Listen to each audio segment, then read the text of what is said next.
जितिया व्रत, जिसे जिमूतवाहन व्रत भी कहा जाता है, मुख्य रूप से बिहार, उत्तर प्रदेश, झारखंड और नेपाल के कुछ हिस्सों में मनाया जाने वाला एक महत्वपूर्ण व्रत है। इस व्रत को माताएं अपनी संतान की लंबी आयु, सुख समृद्धि और कल्याण के लिए करती हैं।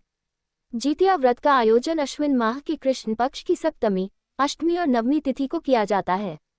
इस व्रत को पुत्रवती महिलाएं विशेष रूप से करती हैं, लेकिन यह व्रत सभी माताओं के लिए महत्वपूर्ण माना जाता है।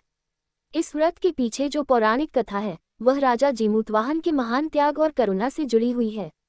जितिया व्रत की पौराणिक कथा।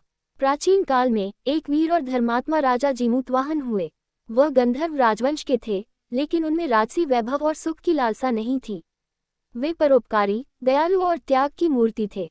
एक दिन उन्होंने अपने पिता के राजगद्दी और सुख सुविधाओं को छोड़कर वन में तपस्या और सेवा करने का निश्चय किया। वे अपनी माँ और पत्नी के साथ वन में रहने लगे और वनवासियों की सेवा में अपना जीवन बिताने लगे।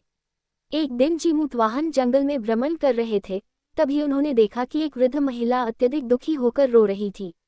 जिमूतवाहन ने उस महिला से उसके दुख का कारण पूछा। वृद्धा ने बताया कि वह नागवंश की है और हर दिन गरुड़ के लिए नागवंश से एक नाग बलि के रूप में दिया जाता है। उस दिन उसका इकलौता पुत्र बलि के लिए चुना गया था, जिससे वह अत्यधिक दुखी थी। ये सुनकर जिमूतवाहन को गहरा दुख हुआ और उन्होंने वृद्धा को आश्वासन दिया कि वह उसके पुत्र की रक्षा करेगा। जिमूतवाहन ने वृद्धा के बेटे की जगह स्वयं को बलि के लिए प्रस्तुत करने का निश्चय किया। वे उस स्थान पर चले गए जहां गरुड़ बलि के रूप में नागों को खाने के लिए आता था। जिमूतवाहन ने नाग के वस्त्र पहन लिए और चुपचाप बलि के स्थान पर लेट गए।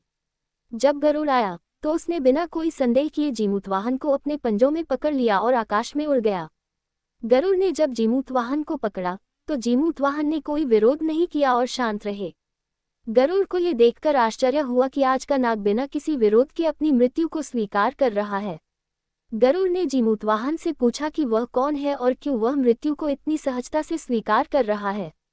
तब जिमूतवाहन ने गरुड़ को पूरी सच्चाई बताई और कहा कि वह वास्तव में नाग नहीं है, बल्कि एक मानव है जो एक वृद्धा के पुत्र की जान बचाने के लिए अपनी जान देने को तैयार हुआ है। जिमूतवाहन के इस महान त्याग और करुणा से गरुड़ अत्यधिक प्रभावित हुआ। उसने तुरंत जिमूतवाहन को छोड़ दिया और वचन दिया कि वह भविष्य में कभी भी नागवंश के किसी सदस्य को नहीं सताएगा।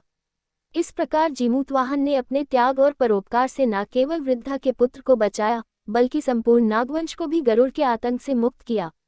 जिमूतवाहन के इस महान कार्य और उनके असीम बलिदान की स्मृति में माताएं अपने बच्चों की लंबी उम्र, सुरक्षा और कल्याण के लिए जितिया व्रत करती हैं। वे जिमूतवाहन के त्याग को याद करते हुए यह व्रत रखती हैं और उनसे प्रेरणा प्राप्त करती हैं कि वे भी अपने बच्चों के लिए किसी भी बलिदान को सहर्ष स्वीकार करेगी। व्रत की विधि और प्रक्रिया।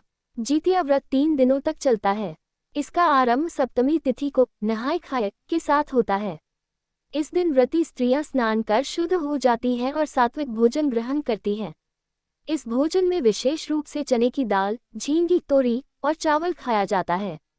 इस दिन शुद्धता का विशेष ध्यान रखा जाता है, क्योंकि ये दिन शरीर और आत्मा की शुद्धि का प्रतीक होता है। अष्टमी तिथि को निर्जला उपवास रखा जाता है। इस दिन महिलाएं बिना जल और अन्न ग्रहण किए पूरा दिन उपवास करती हैं। इस दिन जितिया माता और जिमूतवाहन की पूजा की जाती है। पूजा में खासकर जितिया की कथा का श्रवण किया जाता है, जिससे व्रती को कथा के माध्यम से जितिया व्रत के महत्व और लाभ के बारे में जानकारी मिलती है। व्रती स्त्रियां दिन भर भगवान जिमूतवाहन की पूजा और ध्यान में लीन रहती हैं और अपनी संतान की रक्षा की कामना करती हैं। नवमी तिथि को व्रत का पारण किया जाता है। इस दिन व्रतधारी महिलाएं पूजा अर्चना के बाद व्रत का समापन करती हैं और अन्न जल ग्रहण करती हैं। व्रत के पारण के लिए विशेष रूप से परिवार के सदस्य भी एकत्र होते हैं और मिलजुल कर भोजन करते हैं। व्रत का महत्व। जितिया व्रत का महत्व केवल धार्मिक दृष्टिकोण से ही नहीं है, बल्कि यह व्रत मातृत्व के उस महान कर्तव्य को भी प्रकट करता है, जिसमें माँ अपनी संतान के कल्याण के लिए किसी भी प्रकार के त्याग को सहर्ष स्वीकार करती है। यह व्रत माँ के अद्वितीय प्रेम, करुणा और बलिदान का प्रतीक है। इस व्रत को करने से महिलाओं को संतान सुख, संतान की लंबी आयु और उनके जीवन में खुशहाली की प्राप्ति होती है। जितिया व्रत हमें सिखाता है कि निस्वार्थ सेवा और त्याग से न केवल हम अपने परिवार, बल्कि समाज और संपूर्ण सृष्टि के कल्याण में अपना योगदान दे सकते हैं। जिमूतवाहन के त्याग की कथा से यह प्रेरणा मिलती है कि हमें हमेशा दूसरों की भलाई के लिए कार्य करना चाहिए, चाहे उसके लिए हमें कोई भी बलिदान क्यों न देना पड़े। इस प्रकार जितिया व्रत की कथा मातृत्व, त्याग और निस्वार्थ प्रेम का एक प्रेरणादायक उदाहरण है।